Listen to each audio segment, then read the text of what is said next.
The giant chamber was carved from a single asteroid. It floated in the darkness of space, lit by 1,000 glowing panels. Inside, representatives from 47 different alien species sat in curved rows that rose up like a theater. This was the Galactic Council, where the most powerful civilizations in the galaxy made decisions that affected trillions of lives. At the very back of the chamber, in the seats reserved for those who came to ask for things, 3 humans sat quietly. Ambassador Sarah Chen was in the middle. On her left was Dr. Marcus Webb, a scientist with gray hair.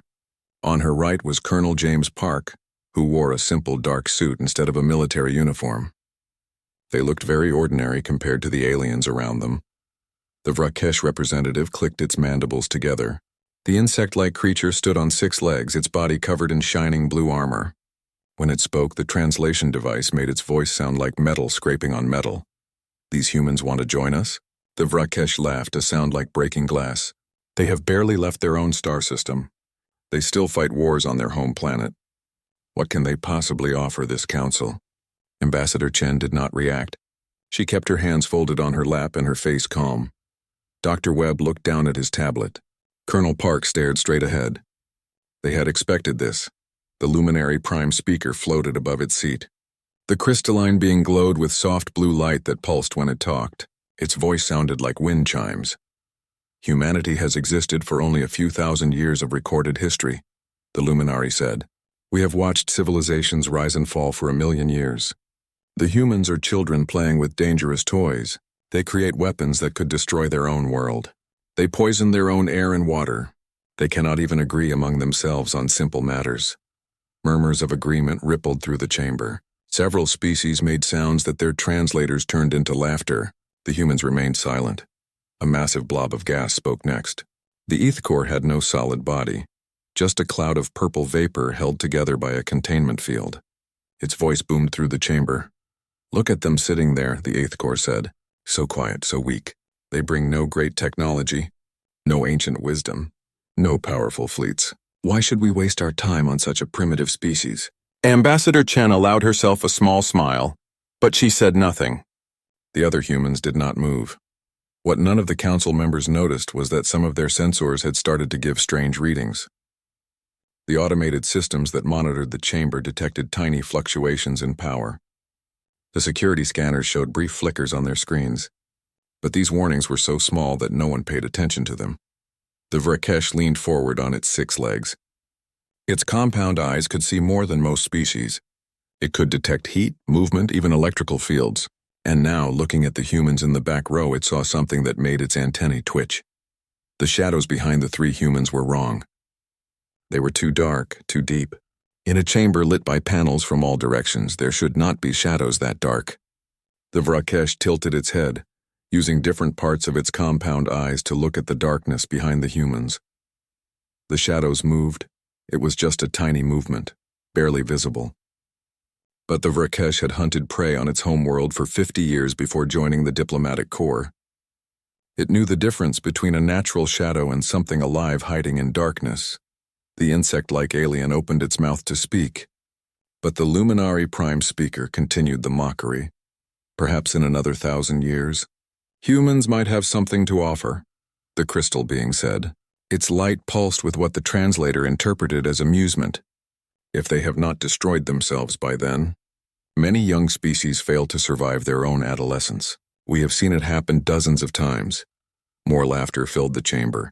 Even the species that usually remain neutral joined in.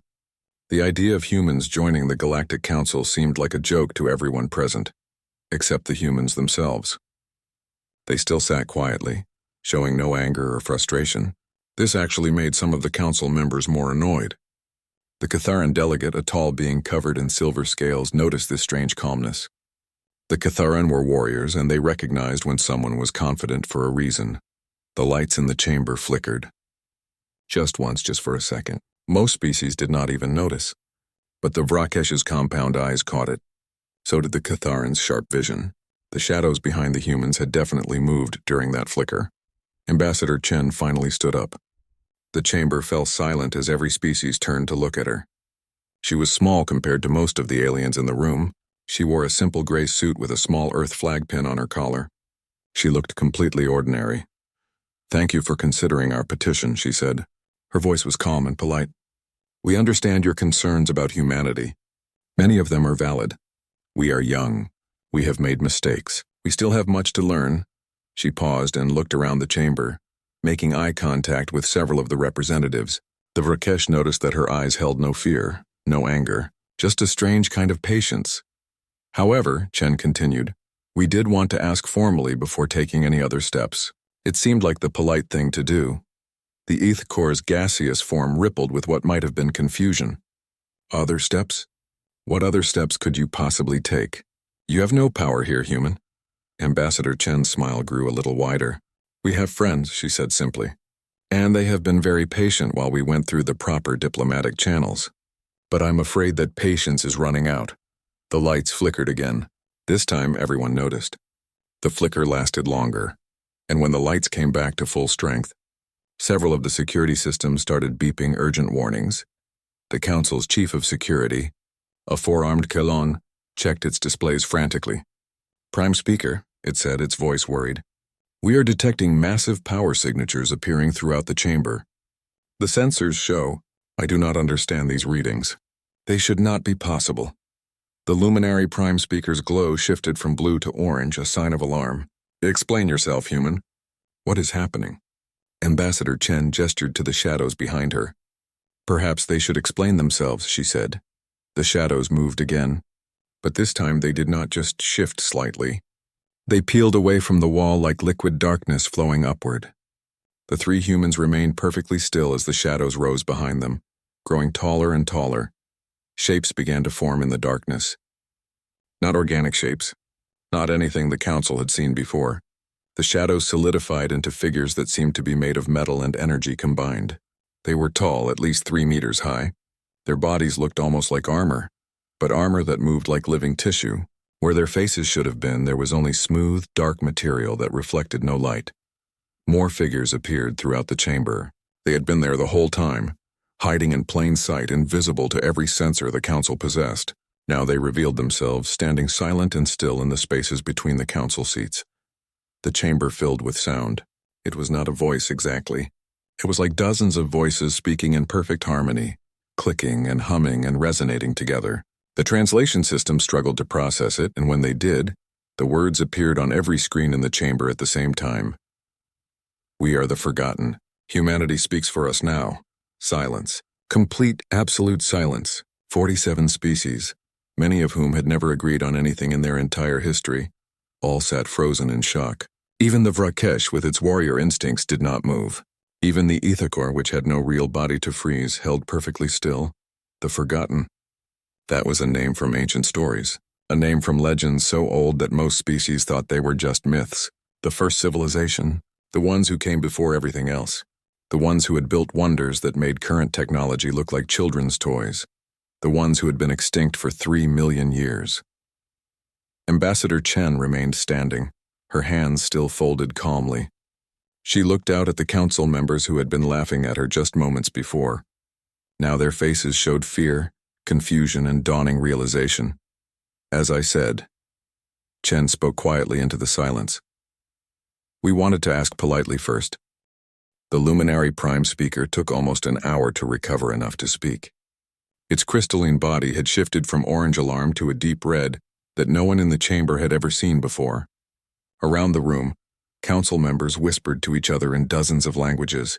The translation systems worked over time, filling the air with a confused babble of voices.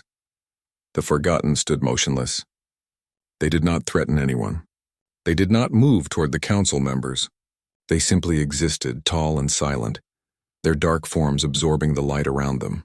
There were at least 50 of them visible now, though the sensors suggested there might be hundreds more still hidden somehow. Ambassador Chen sat back down. She looked tired now, as if standing had taken more energy than it appeared. Dr. Webb handed her a bottle of water. Colonel Park continued to stare straight ahead, his face showing no emotion at all. The three humans looked very small next to the towering figures behind them. Finally, the luminary spoke. Its voice had lost all of its earlier amusement. "This changes nothing," it said, though everyone could hear the uncertainty in those words. The Forgotten have been extinct for 3 million years. Everyone knows this. These must be machines, artificial intelligence. Perhaps the humans found some old technology and reactivated it. The harmonized voice of the Forgotten filled the chamber again. We are not machines. We are not artificial. We are what remains of the first civilization. We chose to sleep. We chose to wait. We have been waiting for someone worthy to wake us. The Vrakesh found its voice. The insect warrior had seen many battles, many dangerous situations, but nothing had prepared it for this. And you chose the humans? These weak, primitive creatures who still fight each other over resources and ideology. Why would beings of your power choose them? Ambassador Chen stood again. She looked directly at the Vrakesh when she spoke. Maybe that is exactly why they chose us, she said. Because we still remember what it is like to struggle. Because we still remember what it is like to be weak. Because we have not forgotten how to grow. The ETH core's gaseous form swirled with agitation. This is nonsense. The Council cannot be threatened into accepting membership. We have rules. We have procedures. We have standards that have guided us for millennia. We are not threatening you, Chen said calmly. We are simply showing you the truth. 50 years ago, human explorers found something in the space between galaxies, a structure so large that it could hold 1,000 worlds inside it. Inside that structure, we found them. She gestured to the Forgotten behind her. Dr. Webb stood up as well. He pulled out his tablet and projected an image into the center of the chamber. It showed a massive shape floating in the void, dark against the distant glow of galaxies. The structure was beyond massive. It was difficult to even understand the scale of it. It made entire star systems look tiny. We thought it was abandoned, Webb said. His voice was quiet, scholarly. We sent exploration teams inside. The structure was old, older than anything we had ever encountered, older than anything in your council's records. We found chambers that could hold cities, technology we could not begin to understand, and in the center we found them, sleeping. The image changed, showing the interior of the structure. Vast halls stretched into darkness. Strange symbols covered the walls, and in alcoves arranged in perfect rows, thousands of the Forgotten stood motionless, their dark forms barely visible in the dim light. We were careful, Webb continued. We did not touch anything at first. We just observed. We documented. We tried to understand. And then one day one of them woke up. Just one. It looked at us for a long time. Then it spoke. The council members leaned forward despite themselves. Even in their fear, they wanted to know what happened next. One of the Forgotten behind the humans moved forward. It stood directly behind Ambassador Chen, towering over her. When it spoke, the harmonized voice seemed to come from everywhere at once. We asked them 3 questions, the Forgotten said. First, we asked why they came. They said they came to explore, to learn, to see what was beyond their home. Second, we asked what they wanted from us. They said they wanted nothing, except perhaps to understand who we were and what had happened to us. Third, we asked what they would do if we gave them power. They said they would use it to protect those who could not protect themselves. The Forgotten paused. We have asked those questions to 17 species over 3 million years. All of them found our structure eventually. All of them woke us, whether they meant to or not. The Vrakesh found us 2 million years ago. The Luminary found us 1 million years ago. The ETH core found us 500,000 years ago. Shocked silence filled the chamber. The Vrakesh's mandibles clicked together in distress. The Luminary's glow dimmed to almost nothing. The ETH core's gaseous form contracted into a tight ball. You never told anyone, Ambassador Chen said softly. Each of you found the Forgotten. Each of you spoke with them, and each of you failed their test. So you went back to sleep, and the Forgotten erased all memory of the encounter from your ship's records. You came home with nothing but gaps in your mission logs. The Luminary Prime Speaker's voice shook. What did we answer? What did we say that made us fail? The Forgotten's voice carried a weight of ages. The Vrakesh said they came to conquer. The Luminary said they came to acquire knowledge that would prove their superiority. The ETH core said they came to claim what they deserved. When we asked what each species would do with power, the answers were the same. Conquest, domination, control. Colonel Park finally spoke. His voice was rough, as if he did not use it often. Humanity passed the test. Not because we are better, not because we are smarter, but because we were honest. We told them about our wars, our mistakes, our failures. We told them we were scared of having too much power. We told them we needed guidance. The lights in the chamber began flickering rapidly now. The security systems went from beeping to screaming alarms. The sensors showed impossible readings. Power signatures appeared everywhere. Reality itself seemed to bend at the edges of perception. "What is happening?" The Quellan security chief shouted over the noise. "The readings are off the scale. There are ships appearing. Hundreds of them. Thousands. They are phasing into normal space around the station." The Forgotten spoke again. "We are waking, all of us. For 3 million years we have slept and waited. We tested species. We watched as you built your civilizations. We saw you create your council. We wondered if any of you would become worthy. None of you did." The harmonized voice grew louder. "But humanity is young. Humanity still dreams. Humanity still believes that tomorrow can be better than today. Humanity still has hope. That is what we have been waiting for. Not strength. Not intelligence. Not even wisdom. Hope. The belief that things can change. The belief that mistakes can be corrected. The belief that even the weak can become strong if they work together." Ambassador Chen pulled up another projection. This one showed the space around the council station. Thousands of ships now surrounded them. Each ship was massive, dwarfing even the largest vessels in the council's combined fleets. They were dark like the Forgotten themselves, barely visible against the black of space except for the way they bent light around them.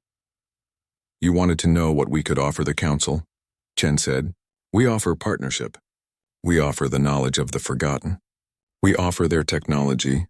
We offer their protection. But most importantly, we offer a chance to be better than you are now." The Catharan delegate stood up. The tall warrior's silver scales gleamed in the flickering light. "And what do you want in return? What is the price for all of this?" Ambassador Chen smiled, and this time it was a real smile, warm and genuine. "We want you to give us a chance. We want you to look past our age and our mistakes. We want you to see what we could become together. That is all. No price. No bargain. Just a choice." The luminary prime speaker's glow flickered between colors. Fear, anger, confusion, and something else. Something that might have been shame. "You came here knowing we would reject you," it said. "You came here knowing we would mock you. Why? Why not simply arrive with the Forgotten? Why not force us to accept you?" "Because," Dr. Webb said quietly, "that is not who we are." The Forgotten offered to simply take control. They could have appeared at your council meeting and declared themselves in charge. They have the power to do it, but we asked them not to. We asked them to let us try diplomacy first. We asked them to let us show respect for your existing order, even if we thought that order was flawed. Colonel Park nodded. "You have built something here. 47 species working together, more or less. That is impressive. That is valuable. We do not want to destroy that. We want to join it. We want to make it better. But we need you to choose to let us do that." The Vrakesh's antennae drooped. The warrior looked defeated. "You shame us," it said simply. "You have more power than all of us combined, and you use it to ask politely. We have less power, and we used it to mock and belittle. You are right. We are not worthy of what you offer." Ambassador Chen walked down from the back row. She moved through the chamber, passing the silent Forgotten, walking between the rows of shocked council members. When she reached the center of the room, she stopped and looked up at all of them. The colony world was called Haven's Rest. 4 billion people lived there, spread across 3 continents. It was not a council world. The people there had chosen to remain independent, farming their land and living simple lives far from galactic politics. They had no powerful weapons, no advanced technology, no way to save themselves from what was coming. A rogue stellar mass was passing through their system. It was not quite a star and not quite a planet, just a massive ball of super-dense matter that had been wandering the galaxy for millions of years. Its gravity well was already pulling at Haven's Rest. In 72 hours, the world would be torn apart. The Council had known about the crisis for 3 weeks. They had sent messages to Haven's Rest. Evacuation ships were being prepared. But even with their best efforts, the Council fleet could not arrive in time. They would get there 2 days after the planet was destroyed. 4 billion people would die, and there was nothing the Council could do about it. The Galactic Council chamber had been in emergency session for 6 hours. Representatives argued about what to do. Some said they should accept the humans' offer of help immediately. Others said it was a trap. A few insisted that accepting help from the humans would set a dangerous precedent. While they argued, Ambassador Chen sat quietly in the observation gallery. She did not interrupt. She did not offer opinions. She simply waited, her hands folded, her face calm. Every hour, an aide would bring her an update from Haven's Rest. The death toll predictions kept rising. Finally, the Catharan delegate had heard enough. The tall warrior stood up, its silver scales flashing in anger. "We are wasting time," it said loudly. "While we debate politics, people are dying. The humans offered to help. They asked for permission, we gave it. Let them act." The luminary prime speaker's glow was dim with exhaustion. But what if this is a demonstration of power? What if they are showing us that they can do what we cannot? What if they are trying to make us feel inferior? The Catharan turned to face the crystalline being. "Then let them," it said simply. "Let them show us their power. Let them make us feel inferior. I would rather feel small and have those people live than maintain my pride and let them die." Ambassador Chen stood up. She walked down to the chamber floor. When she spoke, her voice was tired but determined. "We are not trying to make you feel inferior," she said. "We are trying to save lives. That is all. If you want us to wait, we will wait. But every hour we wait, more people on Haven's Rest realize they are going to die.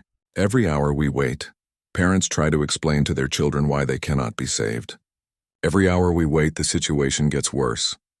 The Vrakesh clicked its mandibles together. The insect warrior had been quiet since the revelation about the Forgotten. Now it spoke with a voice full of shame. "We failed their test once." We answered with pride and arrogance. "Are we really going to fail again by letting innocent people die while we protect our feelings?" The chamber fell silent. Finally, the luminary prime speaker pulsed once with blue light. "Go," it said quietly. "Save them. Show us what we should have been all along." Ambassador Chen nodded. She pulled out a communication device and spoke a single word. "Proceed." The council's sensors showed what happened next in real time.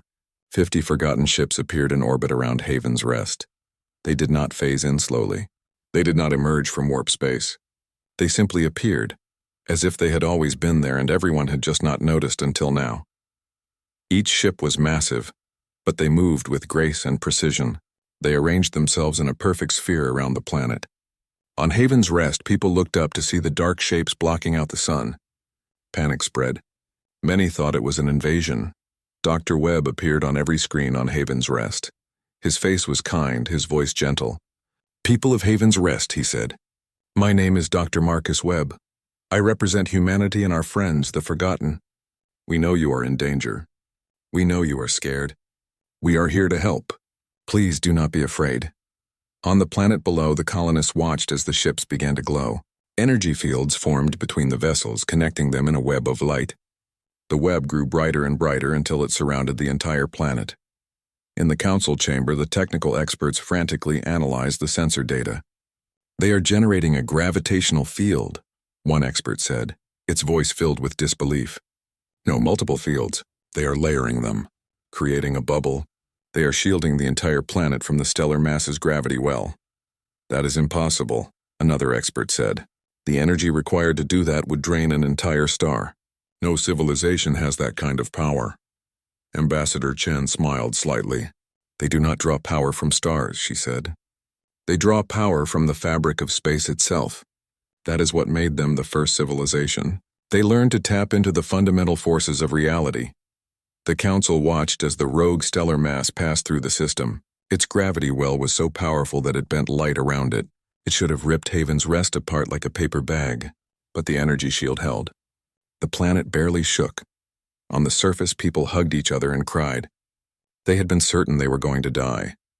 Many had already said their goodbyes. Now they stood under the glowing shield and watched as death passed them by without touching them. But the humans and the Forgotten were not done. Colonel Park appeared on the screens next. "People of Haven's Rest," he said in his rough voice. "The immediate danger has passed, but your world has been damaged. Your orbit has been pulled off course. Your atmosphere has been disturbed.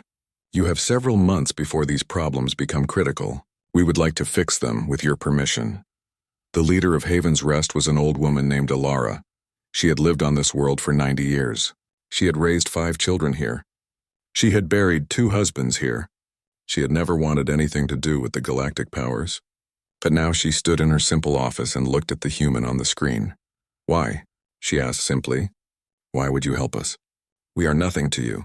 We have nothing to offer you. Colonel Park's stern face softened into something almost like a smile. Because you need help, he said. That is the only reason we need. If you want us to go, we will go. But if you let us stay, we will fix what was broken. Ilara thought for a long moment. Then she nodded. Please stay, she said. Please help us. And thank you. Thank you for showing us that there is still kindness in the galaxy. Over the next 3 days, the Council watched as humanity and the Forgotten worked together. The dark ships moved with impossible precision. They adjusted Haven's Rest's orbit back to its original path. They repaired the damage to the atmosphere. They even fixed several problems that had existed before the crisis. But what impressed the Council most was not the technology. It was how the humans interacted with the colonists. Teams of human volunteers came down to the planet. They helped repair buildings damaged by the gravitational stress. They brought supplies. They sat with people who had been traumatized and just listened to them talk about their fear. Dr. Webb spent hours in a school, talking to children about what had happened. He did not talk down to them. He did not lie to them. He simply explained in simple words what the danger had been and how it was fixed. The children asked him questions and he answered everyone. Are the Forgotten scary? One little girl asked. She had big eyes and held a stuffed animal tight against her chest. Dr. Webb knelt down so he was at her eye level. They can be scary when you first see them, he admitted. They are very big and very different from us. But scary things are not always bad things. The thunder is scary, but it brings rain for the crops. The ocean is scary, but it gives us fish to eat. The Forgotten are powerful, but they use that power to help people, not hurt them. The little girl thought about this. Can I meet one? She asked. Dr. Webb smiled. I think that can be arranged. Later that day, one of the Forgotten came to the school. It moved slowly and carefully, aware of how large it was compared to the children. When it reached the schoolyard, it knelt down, making itself smaller. The children gathered around it, their fear gradually replaced by curiosity. The Forgotten's harmonized voice spoke gently. We are sorry we scared you, it said. We only wanted to help. We have been alone for a very long time. It is good to be among people again. The little girl who had asked the question walked up to the towering figure. She held out her stuffed animal. Do you want to hold my bear? She asked. He helps when I am scared. The Forgotten extended one dark hand. The hand was huge, but it moved with incredible delicacy. It took the tiny stuffed bear and held it carefully. Thank you, the Forgotten said. This is very kind. In the council chamber, they watched this moment on the screens. The luminary prime speaker's glow shifted to a color that indicated deep thought. The Rakesh's antennae drooped with emotion. Even the Ethcor's gaseous form seemed to contract with something that might have been shame. They have power we cannot imagine, the Catharan delegate said quietly. They could rule the galaxy with ease. But they use that power to comfort frightened children. What does that say about them? Ambassador Chen had been watching the same screen. She turned to face the council. It says they remember what it is like to be weak, she said. It says they remember what it is like to need help. It says they choose compassion over domination. The council chamber had never been so full. Every species sent not just their regular representatives, but their leaders, their advisors, their scholars. The gallery seats were packed with observers. News services from across the galaxy broadcast the proceedings live. Everyone wanted to see what would happen next. Ambassador Chen sat in the back row again. This time she was not alone. Dr. Webb and Colonel Park sat with her as before. But now 3 of the Forgotten stood behind them, visible for all to see. They did not hide in shadows anymore. They stood tall and silent, witnesses to whatever decision the council would make. The luminary prime speaker began the session. Its crystalline form glowed with a steady blue light, calm now instead of alarmed. We are here to vote on humanity's petition to join the Galactic Council, it said. But before we vote, we must talk. We must be honest with ourselves about what happened and what it means. A small species called the Tirelli spoke first. They looked like birds with bright feathers and sharp eyes. I am afraid, the Tirelli representative said honestly. The Forgotten have power we cannot match. If we accept humanity into the council, we are accepting that power too. What if they decide they do not like our decisions? What if they use that power against us? Several other species made sounds of agreement. Fear was a powerful thing, and it was hard to argue with. The Tirelli had spoken what many were thinking. The Catharan delegate stood. The tall warrior looked around the chamber slowly. I am afraid too, it said. But I'm more afraid of what we become if we reject them. We watched them save 4 billion lives. We watched them ask for permission first. We watched them treat children with kindness and old colonists with respect. If we reject that because we are scared of power, what does that say about us? A species called the Mordrin spoke next. They were slow-moving beings that lived for thousands of years. Their representative's voice was like rocks grinding together. The Forgotten have been watching us for millions of years. They tested our ancestors. They found us wanting. Why should we trust them now? Why should we trust the humans who speak for them? Ambassador Chen raised her hand. The Luminari nodded, giving her permission to speak. She stood and walked down to the chamber floor. You should not trust us, Chen said simply. The chamber went quiet at this unexpected response. You do not know us. We are strangers. We come to you with great power and ask you to let us join you. That is suspicious. That is scary. You would be fools to simply trust us based on one rescue mission. She paused and looked around. But you also should not reject us based on fear alone. Fear is useful. Fear keeps us safe. But fear can also keep us from growing. Fear can keep us from becoming better than we are. Dr. Webb stood and joined her. We have studied your council for 50 years, he said. We watched how you work, how you solve problems, how you handle disagreements. You are not perfect, no one is. But you have something valuable. You have learned how to work together, despite being very different from each other. That is hard. That is important. Colonel Park joined them as well. The Forgotten could have just taken over, he said in his rough voice. They could have appeared in your space and declared themselves your rulers. They have the power. But they did not want that. They wanted partners. They wanted to join something, not dominate it. That is why they chose us. And that is why we are asking you instead of telling you. The Vrakesh clicked its mandibles thoughtfully. The Forgotten said they tested us. They said we failed. What were the other species' answers? What did they say that made them fail? One of the Forgotten stepped forward. The chamber tensed, but the ancient being moved slowly, carefully. Its harmonized voice filled the space. We will tell you. You deserve to know what your ancestors said. The Forgotten began to speak. It told them about each encounter. When the Vrakesh found them, the insect warriors had said they came to claim ancient weapons.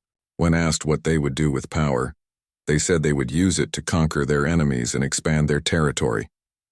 When the Luminari found them, the crystal beings had said they came to gather knowledge that would prove they were the most advanced civilization.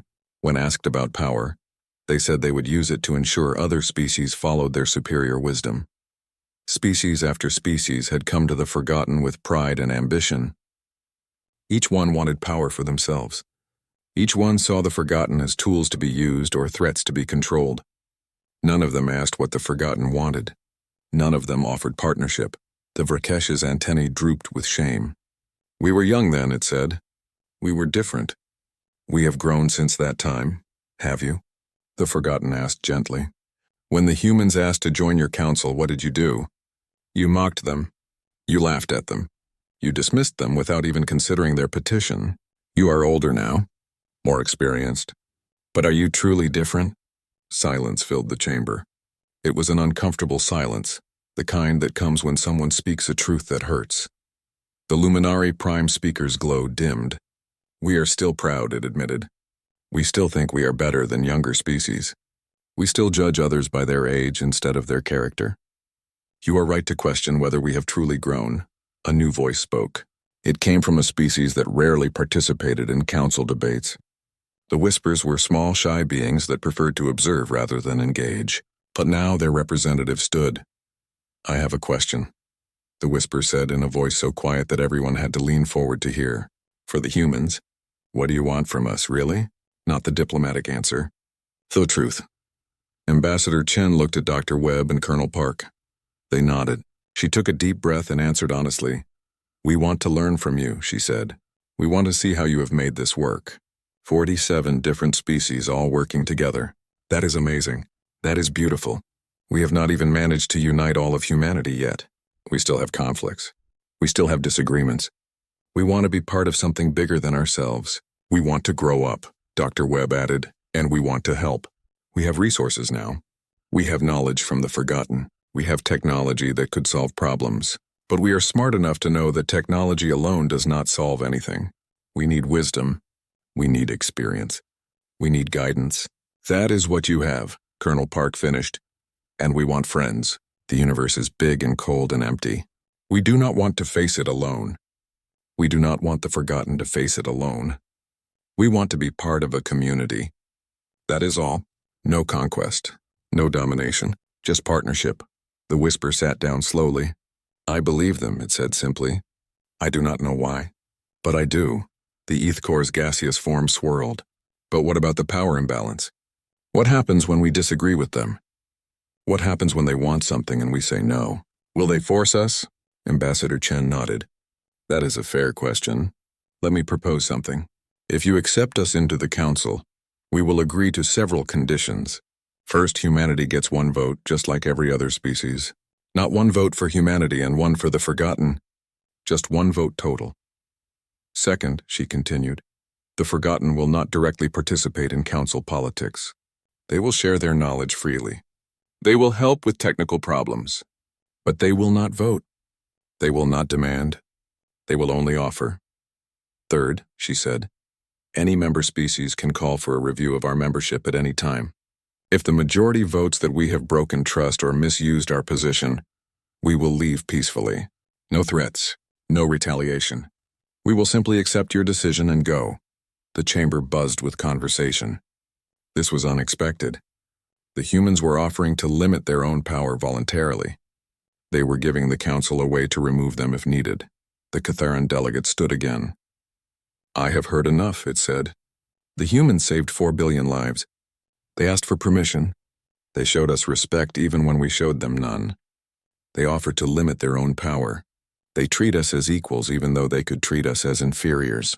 I vote to accept their petition. The Tirelli representative stood next. I am still afraid, it said. But the Catharan is right. We cannot let fear prevent us from doing what is right. I vote to accept. One by one, species stood and declared their votes. The Vrakesh voted yes. The Mordran voted yes. The Whispers voted yes. Even species that had been silent during the debates stood and voted to accept humanity. The ETH core was one of the last to vote. Its gaseous form swirled with conflict. I do not trust easily, it said. I have lived for 3,000 years and I have seen many promises broken.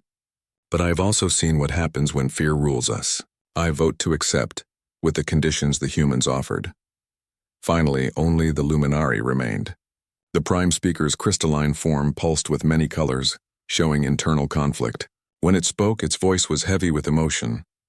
I am the oldest being in this chamber, the Luminari said. I have held this position for 500 years. I have seen civilizations rise and fall. I have seen wars and peace. I have seen the best and worst that species can offer. And I am ashamed. The chamber held its breath. The Luminari Prime Speaker continued. I am ashamed because I led the mockery. I am ashamed because I judged the humans without giving them a chance. I am ashamed because I let pride blind me to wisdom. The Forgotten tested us long ago and we failed. 6 months had passed since humanity joined the Galactic Council. The galaxy had changed in ways both large and small. The most obvious change was the Forgotten. They were no longer hiding. Their ships patrolled trade routes protecting merchants from pirates. Their engineers helped repair damaged stations. Their scholars shared knowledge that solved problems the Council had struggled with for centuries. But the deeper changes were harder to see. They happened in quiet moments, in private conversations, in the slow shift of how species treated each other. Ambassador Chen stood in a small garden on the Council station. It was a new addition, built by human and Vrakesh workers together. The plants came from a dozen different worlds, arranged in a way that somehow worked despite being completely different from each other. It reminded Chen of the Council itself. You come here often, a clicking voice said behind her. Chen turned to see the Vrakesh representative approaching. The insect warrior moved more slowly than it used to, as if it had learned patience in the past months. It is peaceful here, Chen replied. A good place to think. The Vrakesh settled onto its 6 legs beside her. For a while they just stood together in silence. Finally the insect spoke. I wanted to apologize, formally, for how I treated you when you first came to us. For the mockery, for the disrespect. Chen shook her head. You already apologized. Several times. You do not need to keep doing it. But I do, the Vrakesh insisted. Not for you, for me. I need to remember what I almost became. What I almost stayed. Pride is easy. Humility is hard. I must practice it, Chen smiled. Then I accept your apology again and I offer my own. We could have handled things differently too. We could have been less dramatic with our revelation. We chose theater over simplicity. The Vrakesh's antennae twitched with what might have been amusement. It was effective theater, at least. I have never seen the council so united so quickly. Fear is a powerful motivator. But not the right motivation, Chen said quietly. That is what I worry about sometimes. Did you accept us because you wanted to? Or because you were afraid not to? The Vrakesh considered this carefully. At first, yes, fear played a role. But these past 6 months have shown me something. You have power, but you do not wield it like a weapon. You ask before you act. You listen before you speak. You treat the smallest species with the same respect as the largest. That is not fear. That is who you are. So no, I do not accept you because I'm afraid anymore. I accept you because I respect you. In another part of the station, Dr. Webb sat in a research lab with scientists from 17 different species. They were working on a problem that had plagued the council for decades.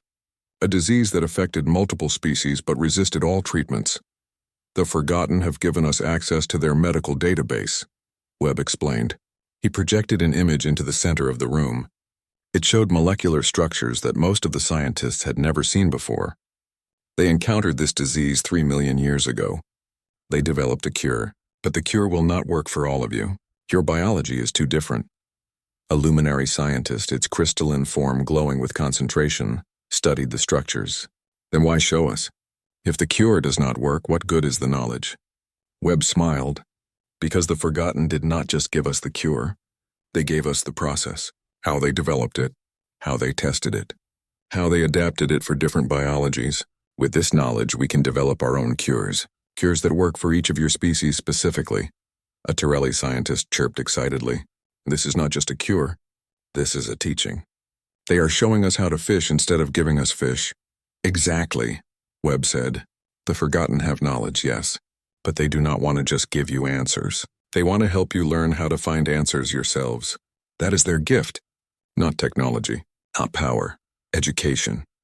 The scientists worked late into the night, species that normally competed now collaborating. Webb watched them with satisfaction. This was what humanity had hoped for. Not dominance, partnership. On Haven's Rest, the colony world that had been saved, life had returned to normal. But normal was different now. The colonists had built a monument in their capital city. It was simple, made from local stone. It showed a human figure and one of the Forgotten standing side by side, their hands reaching down to help a small figure representing the colonists. Ilara, the old woman who led Haven's Rest, stood before this monument with a group of children.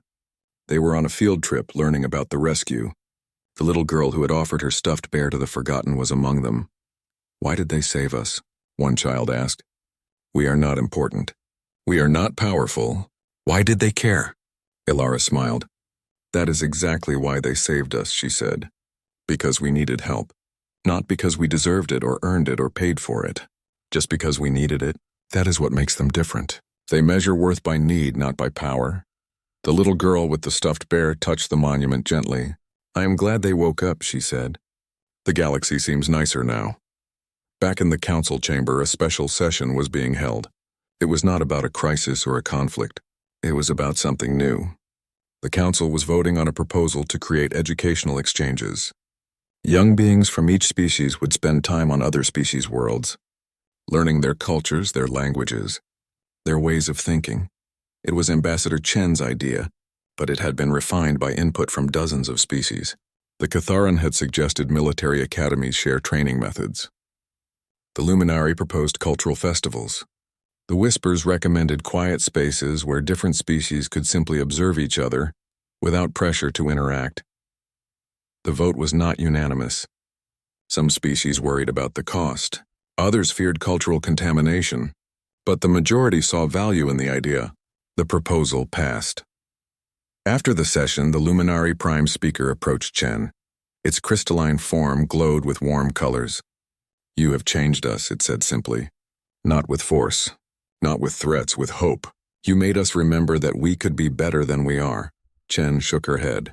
We did not change you. You changed yourselves. We just gave you a reason to try.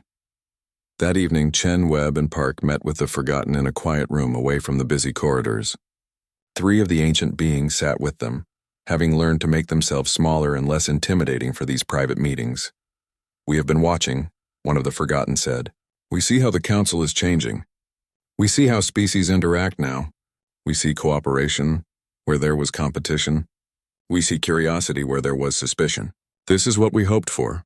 Colonel Park leaned back in his chair. You tested 17 species over 3 million years, he said. You rejected all of them. What makes you think this time will be different? What makes you think we will not fail eventually? The Forgotten's harmonized voice was gentle. Nothing. We have no guarantee. You might fail. The Council might fail. This entire experiment might collapse in a generation or 2. That is the nature of living things.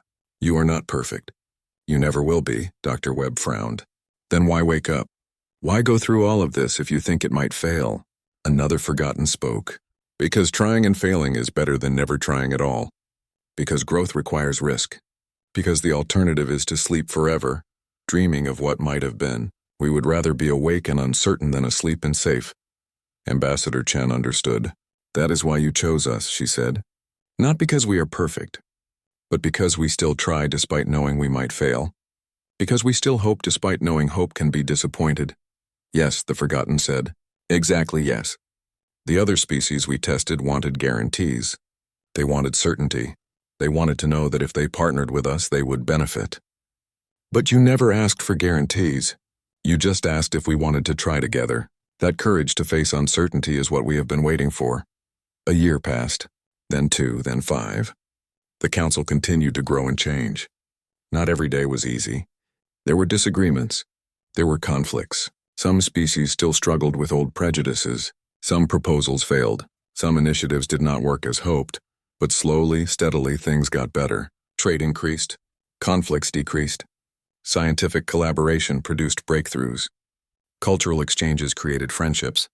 The galaxy was not perfect, but it was improving. One day, Ambassador Chen received a message from Earth. Her granddaughter had been born. A little girl with her grandmother's eyes. Chen looked at the picture and smiled. This child would grow up in a galaxy very different from the one Chen had known. She would go to schools where she learned alongside alien children. She would read books translated from dozens of languages. She would grow up knowing that humans were not alone, not special, not superior. Just one species among many, all trying to make the universe a little bit better. That night, Chen stood in the garden again. The Vrakesh found her there, as it often did. They had become friends over the years, these 2 beings from such different worlds. My granddaughter was born today, Chen said. The Vrakesh's antennae moved in a pattern that Chen had learned meant congratulations. That is wonderful. What will you name her? Hope, Chen said simply. Her name is Hope. The Vrakesh clicked its mandibles softly. A good name. A powerful name.